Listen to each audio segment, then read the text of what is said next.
और चलिए इस विषय पे आज हम तफसील से चर्चा करेंगे। खास मेहमान हमारे साथ मौजूद है, उनसे आपका परिचय करा देते हैं। इस वक्त हमारे साथ अनिल गोयल जी है, बीजेपी के नेता हैं, बहुत स्वागत है आपका। और चिराग सेठी जी इस वक्त हमारे साथ जुड़ गए हैं, प्रवक्ता हैं आम आदमी पार्टी के, आपका भी बहुत स्वागत है। अनिल जी, सवाल इस बात को लेकर है कि देखिए सीधे सीधे आरोप लग रहे हैं कि भाजपा ने सोची समझी रणनीति के तहत फंसाने की कोशिश की है। हम कई मर्तबा ये बात कहते हैं राज्यपाल को, लेकिन उसके बावजूद भी इस पर कोई काम नहीं होता है। तो क्या मौजूदा सरकार जो है उसको काम नहीं करने देना चाहती है क्या भारतीय जनता पार्टी? नेहा दुबे जी, आरोप लगाना इनका काम है, काम नहीं करना इनका अधिकार है। मैं एक बात नहीं समझ रहा हूं कि अगर कहीं भी कोई गलतियां पाई गई हैं, इन्होंने पत्र लिख करके अपनी तीसरी क्यों समझ ली? दिल्ली की जनता के स्वास्थ्य पर खिलवाड़ होते हुए क्यों समझ लिया? उसके इनके पास विभागीय जांच कर सकते थे, विभागीय जांच क्यों नहीं करी? उनके खिलाफ एफआईआर दर्ज क्यों नहीं कराई? उनके खिलाफ डिमांड क्यों नहीं करी? आज अगर वो गलती पकड़ी जा रही है तो हमने इसको लेटर लिखा, हमने उसको लेटर लिखा, हमने इसको लेटर लिखा, क्या मतलब इस बात का? सरकार किस बात के लिए? दिल्ली की जनता के साथ खिलवाड़, स्वास्थ्य के साथ खिलवाड़ हो रहा, उसकी जिम्मेदारी किसकी है?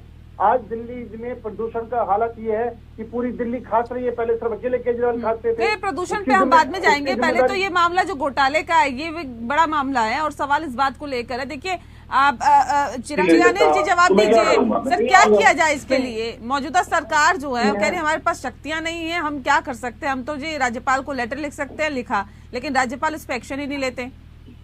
नेहा जी, विभागीय जांच तो कर सकते हैं, इन्होंने अपने सर ये बताइए ना, राज्यपाल की भूमिका क्या रहती है दिल्ली में, बताइए ना। नेहा जी, राज्यपाल ने तो सीबीआई जांच की इंक्वायरी ऑर्डर कर दी है, उसने तो सीबीआई जांच की सिफारिश कर दी है। एलजी कब की है? जानकारी आएगी नहीं, कब की है? एलजी कब का मामला है?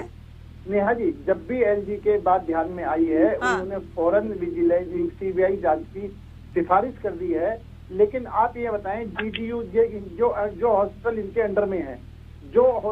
अंडर में है, उसके अंदर अगर नकली दवाइयां जा रही हैं, गलत दवाइयां जा रही हैं, जनता के सेहत के साथ खिलवाड़ हो रहा है, तो इसके लिए इन्होंने क्या एक्शन लिया?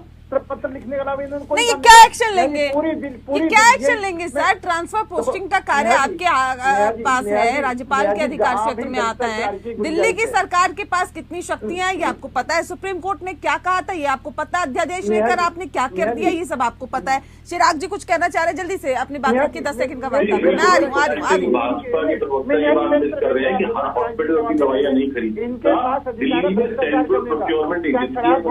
सुन लेते हैं पहले चिराग जी बोल रहे, सुन लेते हैं। जिसको हेल्थ सेक्रेटरी हेड करते हैं, एक हॉस्पिटल अभी दवाई नहीं खरीद सकता, एक सेंट्रल प्रोक्योरमेंट एजेंसी है जो दवाई खरीदती है, और वो सारे हॉस्पिटल में देती है लेटर। ये हॉस्पिटल नहीं कर रहा काम, हमारे जो हेल्थ सेक्रेटरी है उनके अंडर DGSSR है, उसी के अंडर एक काम होता है, और वही दवाई जो है एक एक करके ना अनिल जी जुड़े हैं। अनिल जी, मैं पहले सीधा आपका रुख कर लेती हूँ। देखिए, कह रहे हैं कि राज्यपाल को पत्र लिखा गया और अवगत कराया गया, ये भी बता दिया गया कि किसकी जिम्मेदारी है, किसको हटाया जाए पद से, लेकिन उसके बावजूद भी उस पर कार्रवाई नहीं हुई। नेहा जी, मैंने कहा ना कि पत्र लिखने के अलावा इनके पास कोई काम नहीं है। इन्होंने क्या दवाइयों के सैंपल चेक कराए?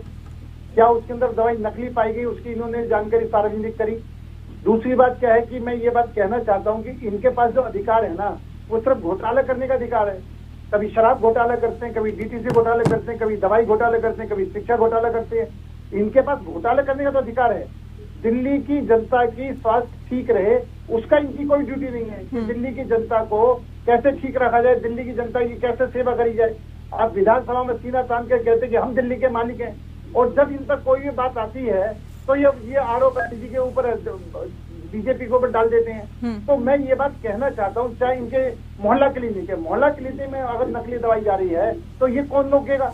ये रोकेगा ना कि वहाँ पर नकली दवाई क्यों? लोगों की जान के साथ खिलवाड़ किया जाए। मैं अनिल जी, मैं आपका रुख करूँ सर। सवाल इस बात को लेकर भी है ना कि सर जो मौजूदा सरकार है, चुनी हुई सरकार है, जब कोर्ट ने कहा कि देखिए उनके पास पूरा पावर होना चाहिए, अब तो ये पूरा जो गेंद है वो केंद्र के पाले में फेंक रहे हैं। कह रहे राज्यपाल की गलती है जी, हम तो बिल्कुल पाक साफ है, हम तो वक्त वक्त में बताते रहे कि इस तरह की गड़बड़ी हो रही है, इस तरह की दिक्कतें हो रही है, लेकिन मौजूदा राज्यपाल जो है वो एक्शन लेने में ढिलाई बरत रहे हैं। कह रहे हमारी कहाँ गलती है, बताइए। नेहा जी, ये ना संविधान को मानते हैं और ना सिस्टम को मानते हैं। इससे पहले भी दिल्ली में बीजेपी की सरकार थी, केंद्र में कांग्रेस की सरकार थी, दोनों ने तालमेल से काम करा। और अगर केंद्र में बीजेपी की सरकार है, दिल्ली में कांग्रेस सरकार है, तो भी दोनों ने तालमेल से काम करा। दोनों ने, किसी ने भी अपनी सीमाएं नहीं लांघी है। लेकिन ये अपनी सीमाएं लांघ करके, अराजकता करके, सारे कानूनों की धज्जियां उड़ा करके जब ये चलते हैं तो संविधान किस लिए है? ये संविधान को ये नहीं मानते और निश्चित तौर पर दूसरों पर भ्रष्टाचार का आरोप लगाया, खुद भ्रष्टाचारी है। कांग्रेस को भ्रष्टाचार का आरोप लगाया इन्होंने और कांग्रेस के साथ सरकार इन्होंने बनाई। कांग्रेस पर भ्रष्टाचार का इन्होंने आरोप लगाया, आज कांग्रेस के गठबंधन में ये शामिल है। तो ये भ्रष्टाचारी है, चोर चोर मोसेर भाई मिलकर के देश को लूटना चाहते हैं, दिल्ली को लूटना चाहते हैं। और जहां तक डर की बात है, डर तो केजरीवाल रहे और डर करके भाग रहे हैं।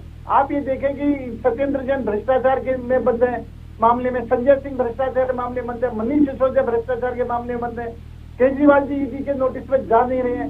ये सिर्फ भ्रष्टाचार कैसे हो, दिल्ली को कैसे लूटा जाए, दिल्ली की जनता के ना तो स्वास्थ्य की चिंता है, ना दिल्ली के ट्रैफिक की चिंता है, ना दिल्ली के प्रदूषण की चिंता है, ना दिल्ली के अंदर गंदे पानी की सप्लाई हो रही है उसके अंदर चिंता है, इनको ना दवाइयां नकली बिक रही है उसके अंदर कोई चिंता नहीं है। तो ये सिर्फ और सिर्फ भ्रष्टाचार कैसे हो और सारे आरोप केंद्र सरकार पर या एनडीए पर कैसे लगे, इसके अलावा इनके पास कोई काम नहीं है। दिल्ली की जनता की इनकी कोई जिम्मेदारी नहीं है, ना ये जिम्मेदारी स्वीकार करने को तैयार है। हाँ, भ्रष्टाचार करने को तैयार है और सारे आरोप जो है केंद्र पर और एलजी पर गढ़ने के लिए तैयार है। ठीक, शुक्रिया आप सभी का हमारे साथ इस खास चर्चा में शामिल होने के लिए। खास पेशकश में फिलहाल के लिए इतना ही। नमस्कार।